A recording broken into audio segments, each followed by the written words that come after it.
Good morning, everyone. It's Wednesday, August 25th, coming to you live from Seoul. I'm Kim Mo-kyen. Before we begin, these are the stories we're following at the top of the hour. South Korea reports more than 2,000 new infections of COVID-19 Wednesday. This comes as small and large cluster infections continue to be reported.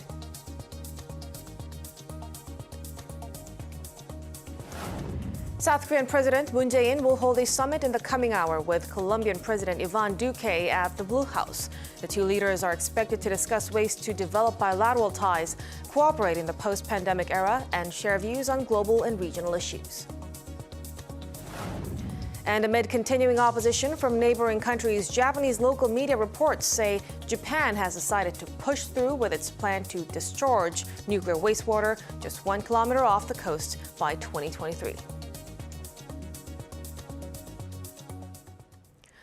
Our top story this morning: on Wednesday, South Korea reported the second highest daily caseload of COVID-19 infections. Now, that's the third time in a week that the number has surpassed 2,000, which is alarming for health authorities. For more on this, we have our Kim Do-yeon at the News Center standing by for us. Do-yeon, give us the details. Morgan, to be exact, South Korea reported 2,155 new cases on Wednesday, of which all but 41 were local transmissions. As you mentioned, this is an alarming number for the authorities, and it's due to the Delta variant. Take a listen to what the Prime Minister had to say this morning. As you can see, this wave caused by the Delta variant is completely different from the ones before. You can see it from other countries. If you let your guard down for a second, you will see a big surge. Health authorities and national and local governments will have to be on full alert to maintain a swift and perfect virus prevention status. In fact, 9 out of 10 cases are now caused by the Delta variant, according to a report released by the authorities on Tuesday. This is only the 4th time the number has surpassed the 2,000 mark, but considering that 3 came within the past 7 days, it really shows the current situation is the worst seen so far in the country. Now, Do-yeon, let's turn to vaccinations. The government announced measures to ensure a speedier rollout. So will people be able to sign up for shots earlier now? Morgan, that's right. Health authorities said on Tuesday that the vaccination campaign will pick up speed as around 2 million more people in 18 to 49 age group will be able to sign up for their first jabs from September 6th until the Chuseok holidays. This is important because due to the lack of supplies at the moment and the pace in which deliveries are being made, many had to sign up for jabs after Chuseok, which starts on the 20th of the next month and ends on 22nd. But with supply issues resolved, people who had yet to sign up for a vaccine or who had reserved a spot after the holidays will now be able to get their first jabs earlier than expected. This is significant because those getting their first jabs in that 2-week period will also be fully vaccinated within October. The government's goal is to have at least 70% of the nation fully inoculated by end of October. Right now, the second jabs of mRNA vaccines will be administered 6 weeks after the first shot, a bit of a stretch from the recommended 3 weeks for Pfizer and 4 weeks for Moderna. This is due to earlier supply issues, but the authorities also said that once more supplies are guaranteed, they will be considering shortening the period in between doses, and vaccination for the nation's biggest age group, 18 to 49, starts tomorrow. Now, on a global scale, more than 5 billion doses of COVID-19 vaccines have been administered worldwide. This, according to AFP's tally of official sources, as of Wednesday midnight Korea time. It took roughly 140 days to surpass the first billion doses mark, but the 3rd, 4th, and 5th billion marks only took about a month each to pass. As for a breakdown, China accounted for nearly 40% of the shots. Next up, India and the US with 589 million and 363 million respectively. The United Arab Emirates stand at number 1 in the world rankings for the highest percentage of doses given, with 179 doses per 100 people in the country. On the other hand, the data show that poorer countries are still suffering from vaccine inequity despite efforts by COVAX to ease the problem. High-income countries, as defined by the World Bank, administered an average of 111 doses per 100 inhabitants compared with just 2.4 doses in low-income countries. The U.S. could get COVID-19 under control by early next year if vaccinations ramp up in the country. This, according to the nation's top infectious disease expert, Dr. Anthony Fauci. Speaking to CNN on Tuesday, Fauci said if the country can get through this upcoming winter and get the majority of the population vaccinated, the virus can be under control by the spring of 2022. He added that by then the country could start getting back to a degree of normality with the lifting of restrictions. As of Monday, 51.5% of the total U.S. population have been vaccinated.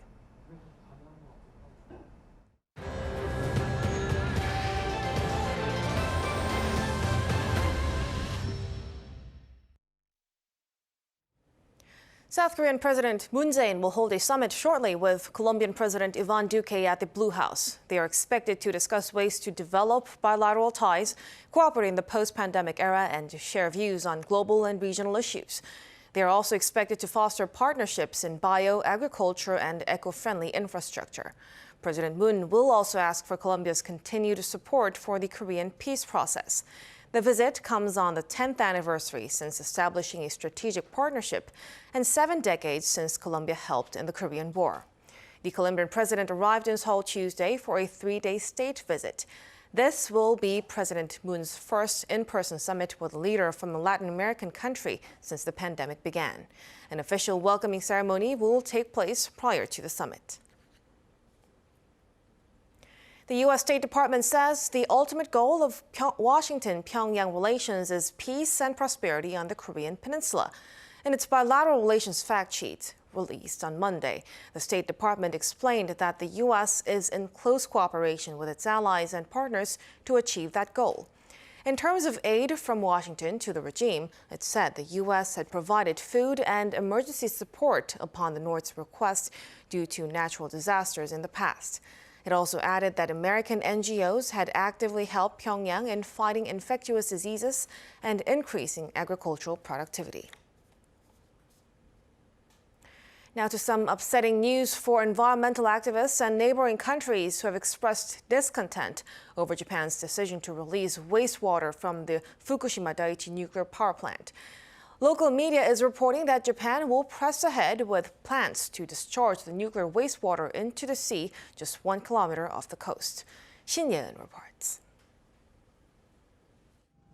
International outcry isn't stopping Japan from discharging wastewater into the Pacific Ocean.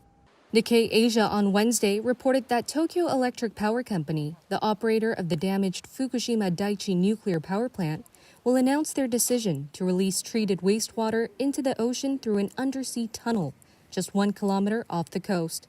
The report comes only months after the government announced in April that they'll dilute the wastewater below national standards ahead of releasing it into the sea within 2 years. Nikkei Asia added that TEPCO is aiming to survey appropriate areas of the seabed and submit the plan to the Nuclear Regulation Authority as early as next month for screening. The tunnel used to release the water is set to be completed by early 2023. Whether Japan should discharge radioactive water from the Fukushima plant has been a controversial issue for years. The facility has been storing some 1 million tons of treated wastewater since 2011, when a massive earthquake and tsunami destroyed reactors, contaminating its cooling water. Japanese officials have long argued that releasing this water was the most realistic option they had. They even obtained an agreement from the International Atomic Emergency Agency to monitor the process before the discharge. Regardless, local fishermen have been particularly concerned that the discharge would affect their livelihoods. In response, the Japanese government and TEPCO said the tunnel will minimize damage. They explained the water will go through a treatment process where most of the radioactive material is removed. But the water will still contain tritium, which is only harmless in small amounts. Authorities added they will set up a fund to buy fisheries products and freeze them for temporary storage to make sure the discharge of wastewater doesn't cripple the fishery industry. Shin Yeun, Arirang News. After the stunning fall of Afghanistan, the Taliban is reportedly making efforts to form a 12-member council to govern the country. And with a week left until the Taliban's August 31st deadline for a U.S. withdrawal, a top CIA official has met with a top Taliban leader, the first high-level meeting between the two sides. Kim Hyo-sun with the details. 10 days after the Taliban seized control of Afghanistan, the militant group says it's reportedly progressing with efforts to form a new government. Citing sources, a Russian media outlet explained Tuesday that it will include ex-Afghan President Hamid Karzai and the co-founder of Taliban in its 12-member governing council. It also reported that talks are underway to appoint the remaining 5 members of the council, although the Taliban has not yet commented officially. With a week left until the Taliban's August 31st deadline for completing a U.S. withdrawal from Kabul, a senior CIA official has reportedly met with the top Taliban leader in Afghanistan. According to multiple U.S. media outlets, William Burns traveled to Kabul on Monday, but no details have been disclosed yet on what was discussed. It's the highest-level meeting held so far between the Biden administration and the Taliban since the group took over Afghanistan. Watchers say the most pressing issue is whether the U.S. airlift operation will continue beyond the August 31st deadline. Against such a backdrop, G7 leaders met virtually Tuesday to discuss the crisis. Following the meeting, British Prime Minister Boris Johnson said they agreed on a roadmap on how to engage with the Taliban going forward. What we've done today at the G7 is we've got together the leading Western powers and agreed not just a joint approach to dealing with the evacuation, but also a roadmap for the way in which we're going to engage with the Taliban, as it probably will be a Taliban government in Kabul. And the number one condition we're setting as G7 is that they've got to guarantee right the way through August the 31st and beyond safe passage for those who want to come out. A number of G7 leaders expressed concerns over the timing of the August 31st deadline, but they failed to convince the Biden administration to give it more time. Meanwhile, President Biden on Tuesday stressed that the U.S. is, quote, on pace to finish Afghan operations by the deadline, adding further progress will depend on the Taliban's intent to cooperate. The completion by August 31st depends upon the Taliban continuing to cooperate and allow access to the airport for those who were transporting out and no disruptions to our operations. Addressing the nation, he also mentioned that Washington has helped over 70,000 people evacuate from Afghanistan since mid-August. He also stressed the G7 agreed to stand united in dealing with the Taliban, adding the group will be judged by the actions they take now. Kim Il-sun, Arirang News. As the deadline looms for a complete withdrawal of American troops, the Taliban says it will no longer allow Afghan nationals to leave the country and is actively stopping them from getting to the airport in Kabul. A Taliban spokesperson said the airport will only be open to foreigners. The move is likely to leave tens of thousands of Afghans who wish to flee the country trapped under Taliban control. The Taliban also stated the group is firmly against the notion of possibly extending the August 31st deadline. It says a continued U.S. presence beyond the deadline would cross a red line, adding there would be consequences. Meanwhile, South Korea is conducting an operation to evacuate Afghans who've worked with the South Korean government in the past. This comes as the international community, including the U.S., is scrambling to get their nationals and certain locals out following the Taliban's takeover of Afghanistan. Yoon Jung-min reports. Seoul's foreign ministry said Tuesday that an operation is currently underway to bring Afghans who have worked with the Korean government in the past, as well as their families, to South Korea. 3 military planes have been sent to Afghanistan and neighboring countries as part of the mission. The people being evacuated include those who have worked with Korea for years at local embassies, hospitals, or vocational training centers due to concerns that the Taliban may target locals who have helped foreign governments. The ministry has not announced how many they will bring, but it has been reported that there are around 400 Afghans who need to be brought to Korea. Before the Taliban's takeover, the Korean government had taken part in reconstruction projects with the international community and worked with locals, particularly from 2010 to 2014, rebuilding hospitals and vocational training centers. South Korea also sent troops to Afghanistan in 2001 at the request of the U.S. In the meantime, Reuters reported Tuesday that the U.S. has decided not to use its overseas military bases in South Korea and Japan to temporarily house Afghan refugees. Citing U.S. officials, it said it was because of matters of logistics and geography. Yoon Jung-min, Arirang News.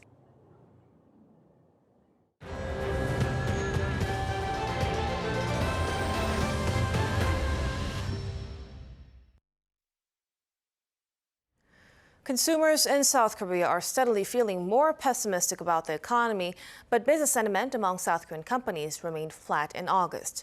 The Bank of Korea says the business sentiment index for all industries for this month stands at 87 points, the same as July. A reading below 100 means pessimists about the economy outnumber optimists. The BSI among manufacturers is at 95, down 2 points on month, driven by fewer days of operations in the automobile sector and reduced demand for electronic components. Sentiment among non-manufacturing businesses edged up 2 points. South Korea is on the verge of voting on a bill that would ban Google and Apple requiring the use of their in-app billing system. If given the green light by the National Assembly, South Korea would become the first country to impose such a law. Eyes are on whether the U.S. government would then move to defend the American tech giants. Ji-young reports. South Korea is set to vote on a law that would prevent Google and Apple requiring software developers to use their in-app payment systems. The bill that would ban the compulsory use of the tech giant's in-app billing system was approved on Wednesday by the National Assembly's Legislation and Judiciary Committee for a full floor vote. Google and Apple have been charging commissions of up to 30% on purchases of mobile games made in their app stores. The legislative move to allow users to have a variety of payment options for in-app purchases began after Google announced last September that it would enforce its billing policy on all Play Store apps. Using their dominant market positions, they've been restricting app developers from directing consumers to other payment systems where Google and Apple cannot collect commission. After an outcry from local developers, Google pushed back its new billing policy to the end of March 2022. For months, Google and Apple have been protesting the bill that could potentially damage their revenue streams and have sought help from the U.S. government.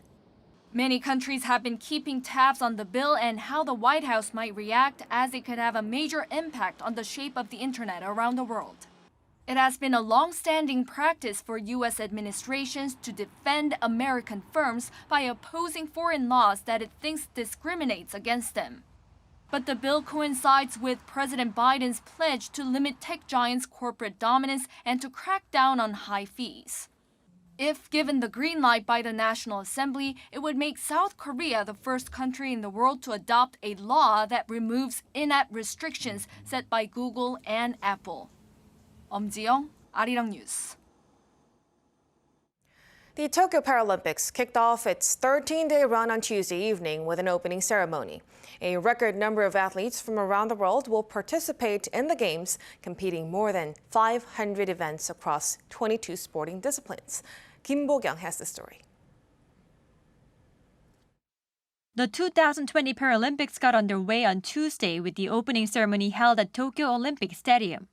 There are around 4,400 competitors from more than 160 countries and territories in Japan ahead of the Games, which will run for 13 days until September 5th.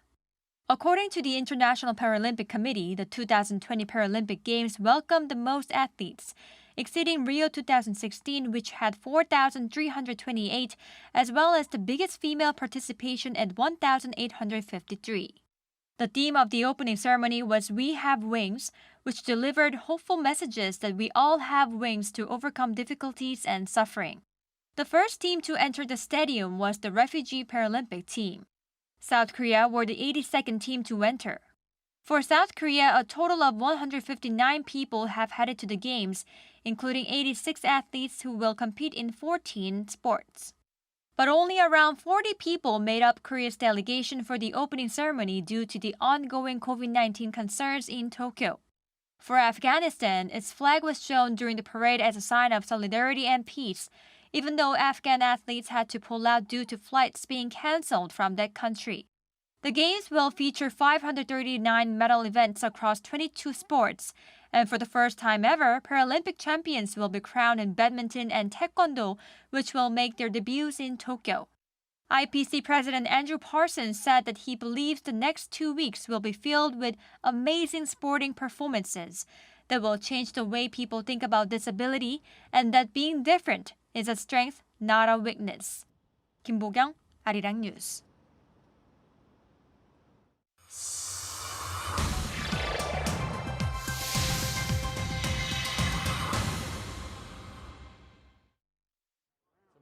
Let's take a look at what's going on in the world now.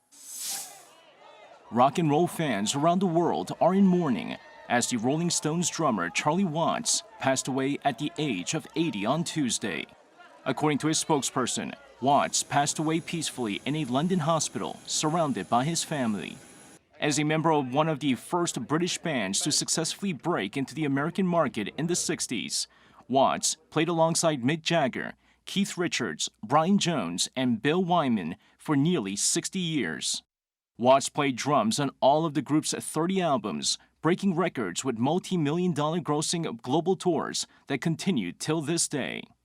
While he's known by music enthusiasts as one of the greatest drummers of all time, Watts was also known for his fashion and style. The Daily Telegraph once named him one of the world's best-dressed men, while Vanity Fair in 2006 inducted him into the International Best Dressed List Hall of Fame. But most importantly, in 2016, Watts ranked 12th in Rolling Stone magazine's list of the 100 greatest drummers of all time. Over in Ukraine, the country is celebrating 30 years of independence from the Soviet Union on Tuesday, amid tense relations with Russia. Marking the day, Ukrainian soldiers marched through Kiev alongside servicemen of NATO member nations, a show of solidarity after Ukraine and its Western allies agreed at a summit on Monday to work towards ending Russia's occupation of Crimea.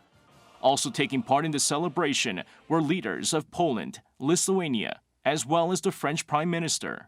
Ukraine's Independence Day is celebrated on August 24th each year, the date in 1991 when Ukrainian politicians declared independence, days after a communist coup against Soviet President Mikhail Gorbachev failed.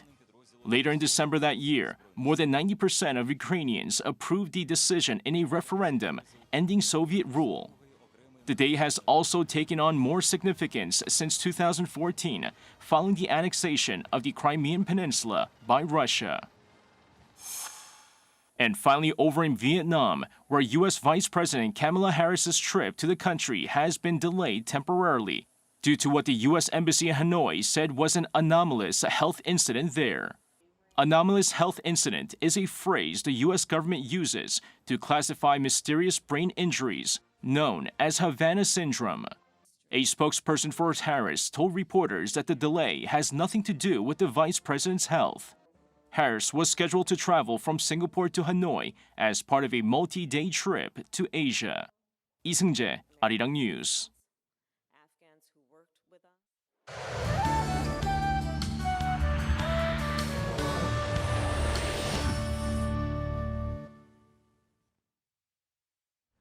Good morning. It's overcast skies and rain on the menu again for today's forecast. The autumn monsoon is soaking most of the country, with the south coast seeing heavier rainfall today. It's raining heavily in Jeollanam-do province and mountainous regions with heavy rain alerts in place there. More rain clouds will form in the west and drop rain on the entire country. And the further south you are, the heavier rainfall you're going to see again, 30 to 80 millimeters for most southern parts of the country, while dropping 30 millimeters an hour, and the capital will see 20 to 60 millimeters.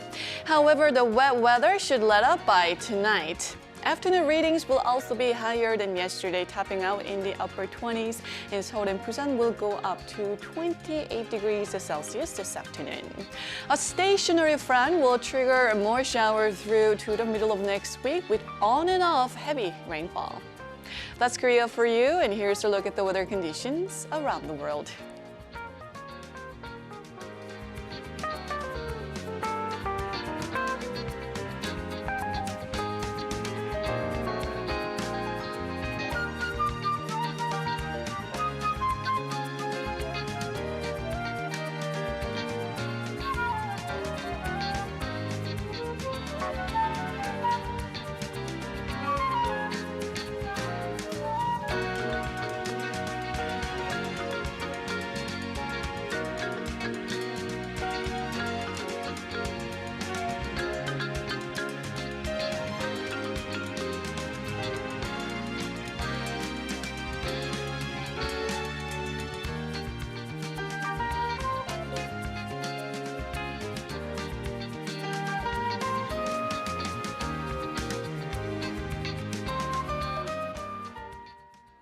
And that will do it for us at this hour on Arirang News. We'll be back with our next newscast at noon Korea time. Thank you for watching.